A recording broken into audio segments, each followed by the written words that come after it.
Sabe quando a gente vê um carro funcionando perfeitamente na rua? A gente só enxerga a lataria brilhando, as rodas girando, né? Mas por baixo do capô existe um motor. Um motor super complexo com centenas de peças trabalhando em harmonia para que tudo aconteça.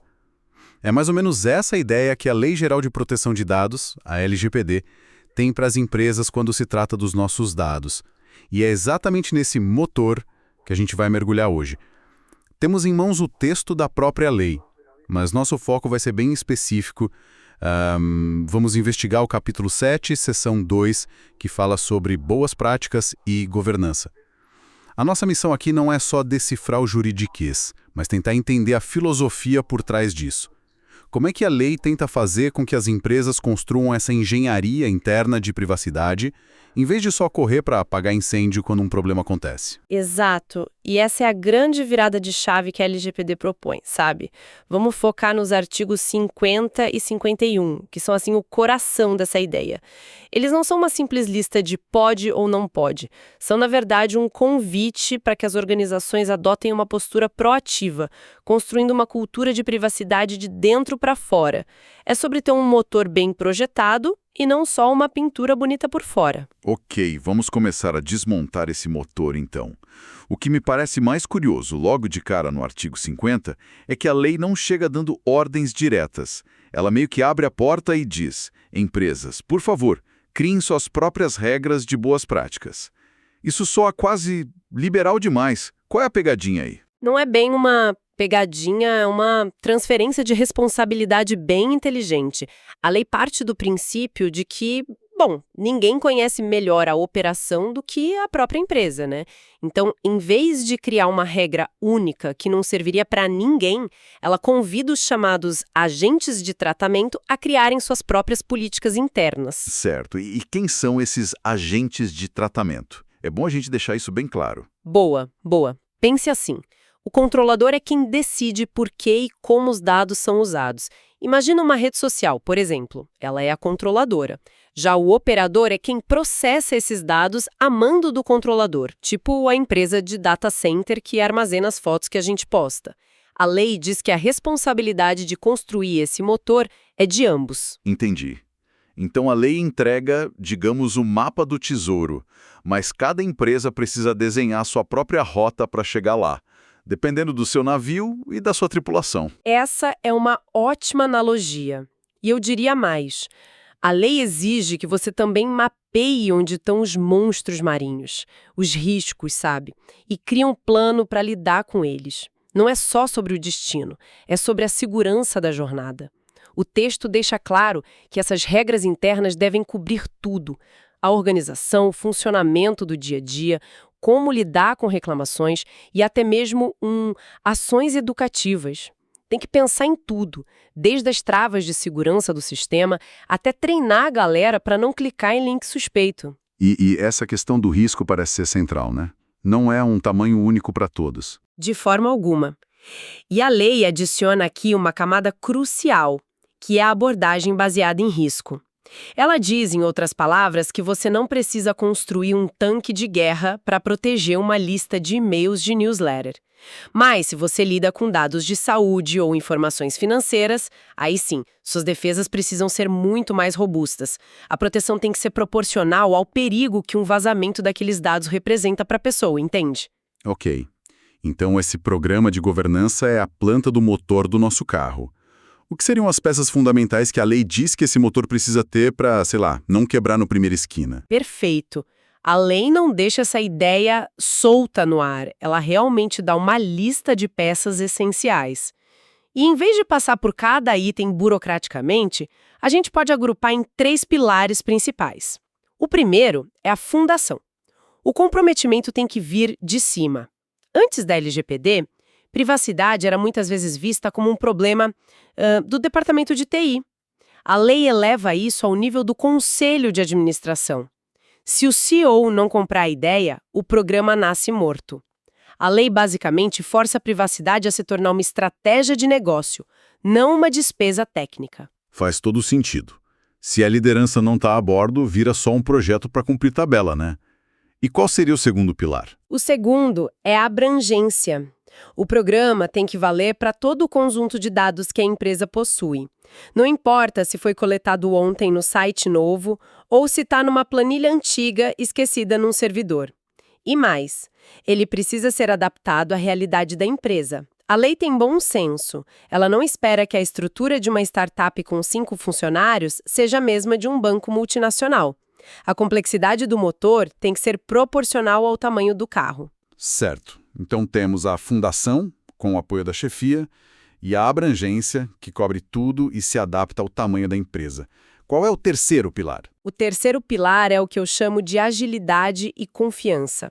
O programa precisa ser um organismo vivo. Ele deve ser baseado numa avaliação constante de riscos, ter planos claros de resposta a incidentes e ser atualizado o tempo todo. E aqui entra um ponto fundamental que a lei enfatiza.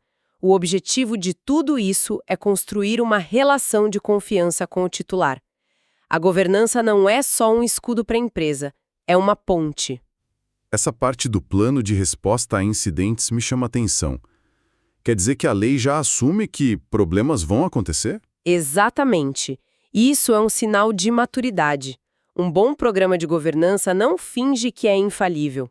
Imagine que o sistema de uma farmácia vaza e expõe quais remédios controlados as pessoas compram. Nossa! Isso é um desastre de privacidade, com consequências reais na vida das pessoas.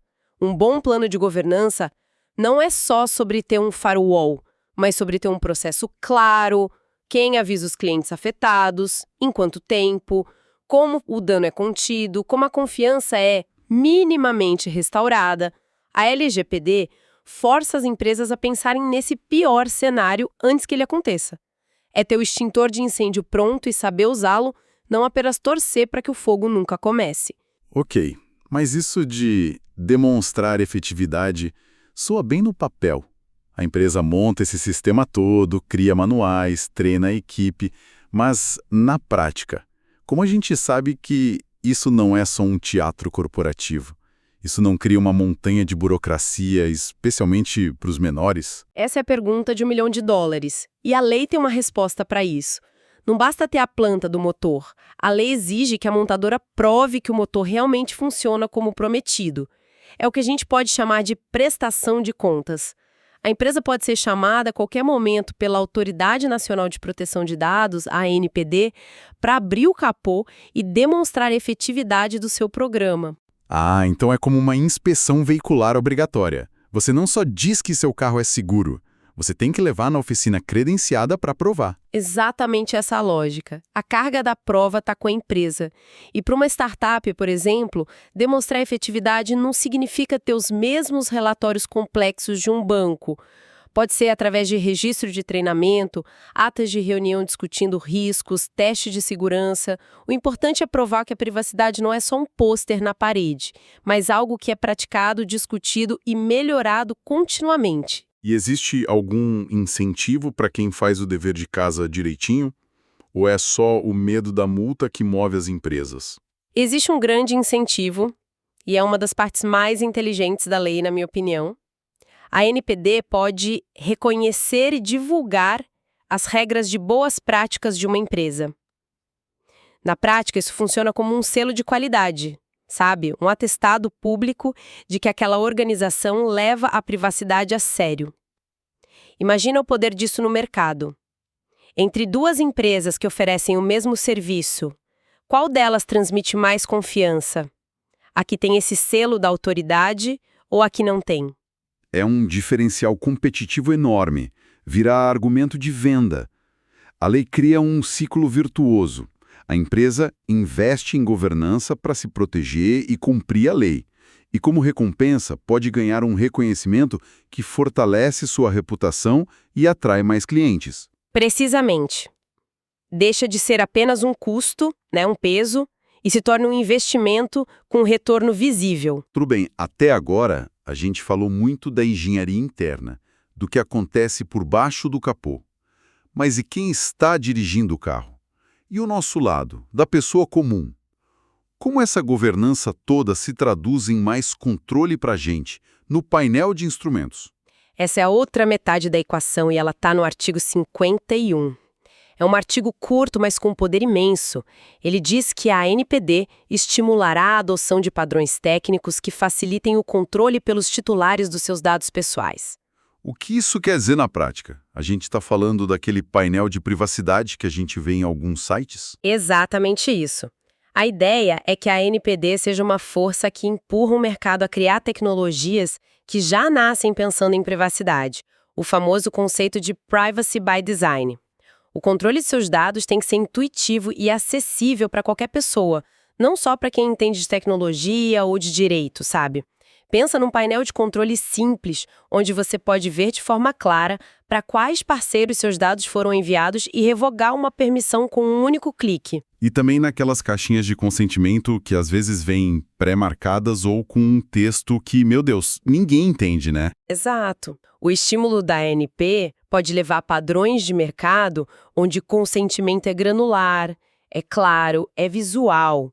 Onde pedir a portabilidade dos seus dados de um serviço para outro não seja uma saga de 12 e-mails e 3 formulários. A governança corporativa robusta, que a gente viu no artigo 50, é o que garante que o motor funciona. O controle facilitado para o titular, do artigo 51, é o que garante que o motorista tem um painel de controle claro e funcional e não um monte de luzes de advertência piscando sem explicação. Um sustenta o outro. Então, no fim das contas, essa análise toda nos mostra uma LGPD muito mais sofisticada do que uma simples lista de proibições. Ela está propondo, na verdade, uma mudança de cultura. É um convite para as organizações construírem responsabilidade de dentro para fora, pensando na privacidade desde o rascunho de um produto até o seu dia a dia e usando isso para construir confiança. Sem dúvida. E o ponto fundamental é que a existência desses programas de governança é a principal garantia de que os direitos de cada indivíduo estão sendo levados a sério, muito além do que está visível num termo de uso. É a estrutura invisível, sabe? A engenharia interna bem feita que faz o motor da privacidade funcionar de forma confiável no cotidiano. Sem isso, qualquer política de privacidade é só uma carcaça bonita com um motor que pode fundir a qualquer momento. Fica, então, a reflexão. Quando uma empresa afirma que leva a sua privacidade a sério, o que realmente existe por trás dessa frase? É só uma peça de marketing? Ou existe de fato um programa de governança robusto, vivo e em constante aprimoramento como esse que a lei descreve? E talvez, mais importante, como nós, enquanto consumidores e cidadãos, podemos aprender a identificar e valorizar as organizações que realmente se deram ao trabalho de construir esse motor da privacidade.